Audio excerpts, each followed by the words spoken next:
નમસ્કાર વિદ્યાર્થી મિત્રો, એજ્યુટેકનો ચેનલમાં આપનું સ્વાગત છે.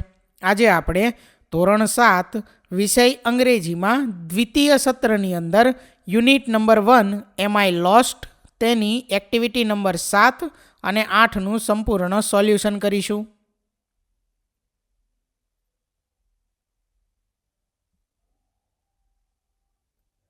તો એક્ટિવિટી નંબર 7 એ છે રીડ ધીસ ઇન્સ્ટ્રક્શન્સ, એટલે કે અહીં જે સૂચનાઓ આપેલી છે તે આપણે વાંચવાની છે. સૌથી પહેલી છે don't use plastic in the jungle, એટલે કે જંગલમાં પ્લાસ્ટિક વાપરો નહીં.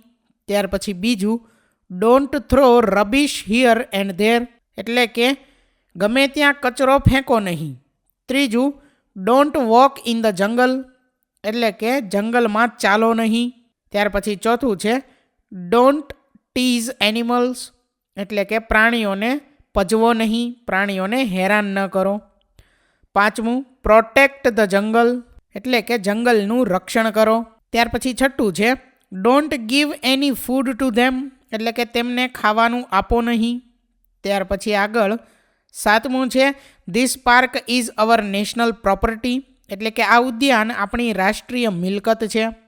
ત્યાર પછી આઠમું trees are our best friends, એટલે કે વૃક્ષો આપણા સારા મિત્રો છે. ત્યાર પછી નવમું animals are also our friends, એટલે કે પ્રાણીઓ પણ આપણા મિત્રો છે. ત્યાર પછી આગળ જોઈએ activity 7B Zarna, Julie and Jaya visit Sasan, એટલે કે ઝરણા, જુલી અને જયાએ સાસણની મુલાકાત લીધી. This sentences show their behaviour in Sasan, એટલે કે સાસણમાં તેમણે કરેલા વર્તનો જે છે તે અહીં વાક્યો સ્વરૂપે આપેલા છે. Write good or bad for their behaviour, એટલે કે અહીં તેમનું જે કંઈ વર્તન હતું તે સારું હોય તો એના માટે ગુડ અને ખરાબ હોય તો એના માટે બેડ જે છે તે આપણે લખવાનું છે. તો સેન્ટેન્સીસમાં સૌથી પહેલું છે they shouted when they saw a lion family first time, એટલે કે તેમણે જ્યારે સૌ પ્રથમ વખત સિંહોનો પરિવાર જોયો ત્યારે તેમણે જોરથી બૂમો પાડી, તો આ એક ખરાબ વર્તન છે એટલે ત્યાં આવશે બેડ. ત્યાર પછી બીજું છે they ate popcorn and give it to the deer too, એટલે કે તેમણે પોપકોર્ન ધાણી ખાધી અને હરણને પણ આપી, તો અહીં આવશે બેડ. બરોબર, આ એક ખરાબ વર્તન છે. ત્યાર પછી ત્રીજું છે Jaya stopped Zarina throwing plastic bag in the jungle, એટલે કે જયાએ ઝરીનાને જંગલની અંદર પ્લાસ્ટિકની બેગ જે છે તેને ફેંકતા થોભાવી, તો આ એક સારું વર્તન છે એટલે અહીં ગુડ આવશે. ત્યાર પછી એવી જ રીતે ચોથામાં આવશે બેડ અને પાંચમાની અંદર આવશે બેડ. આગળ જોઈએ ત્યાર પછી interesting facts about Asiatic lion, એટલે કે અહીં જે એશિયાઈ સિંહ છે એના વિશે રસપ્રદ વાત જે છે, રસપ્રદ માહિતી જે છે તે આપણે જોવાની છે. સૌથી પહેલાં છે weight male approximately 150 kg to 250 kg, female 120 kg to 180 kg, એટલે કે વજન તો કે નરસિંહ જે છે તેનો વજન લગભગ 150 કિલોગ્રામથી 250 કિલોગ્રામ સુધીનો હોય અને માદા સિંહણ જે છે તેનો વજન 120 કિલોગ્રામથી 180 કિલોગ્રામ સુધીનો હોય. ત્યાર પછી છે length male 1.7 metre to 2.5 metre, female 1.4 metre to 1.75 metre, એટલે કે લંબાઈ નરસિંહની લંબાઈ 1.60 મીટરથી 2.5 મીટર સુધીની હોઈ શકે અને માદા સિંહણની લંબાઈ 1.4 મીટરથી 1.75 મીટર સુધીની હોઈ શકે.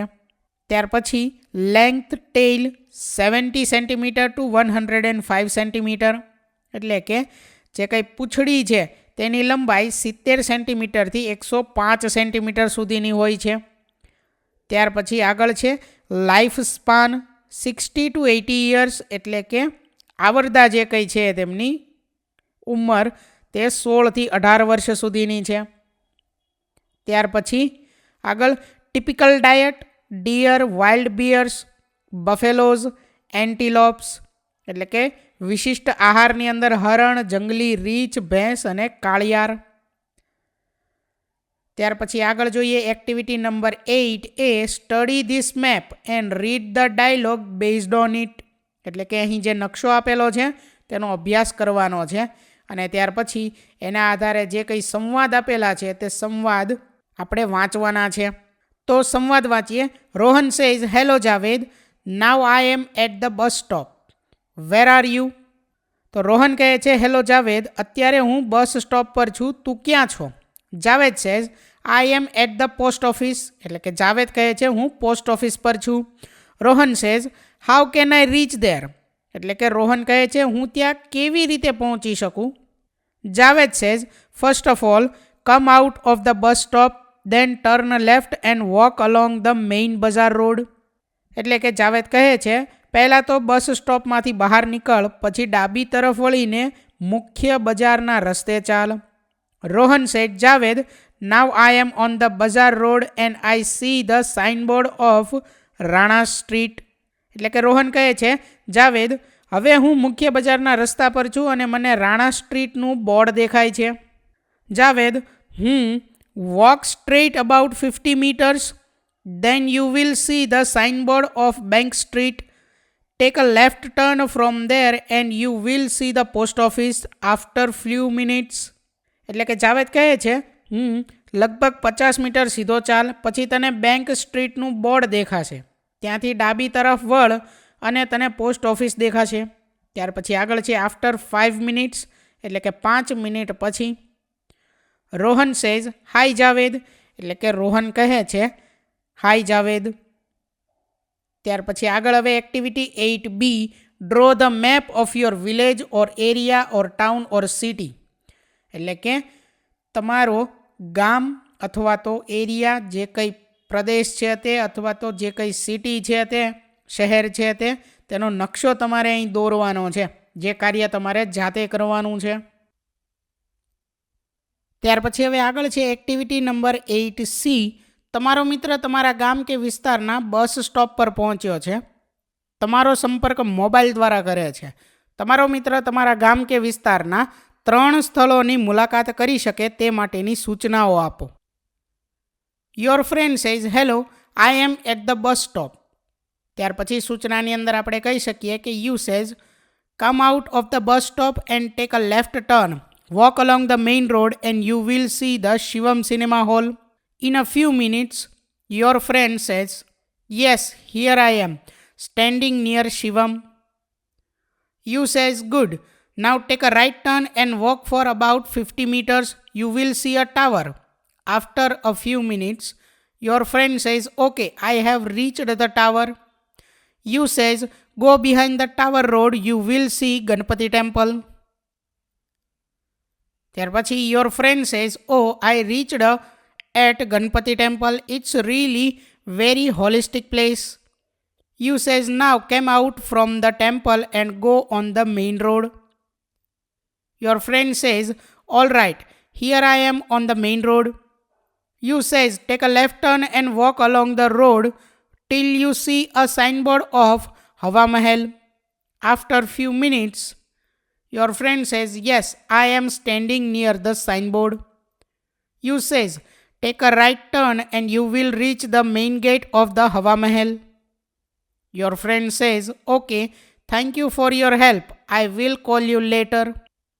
You says, okay, bye. આગળ એક્ટિવિટી નંબર 8D આપેલી છે, જે એક રમત છે, જે તમારે તમારા શિક્ષક મિત્રની મદદથી રમવાની છે. તો વિદ્યાર્થી મિત્રો, અહીં ધોરણ 7 વિષય અંગ્રેજીમાં દ્વિતીય સત્રની અંદર unit number 1 am I lost, તેની એક્ટિવિટી નંબર 7 અને 8 પૂર્ણ થાય છે.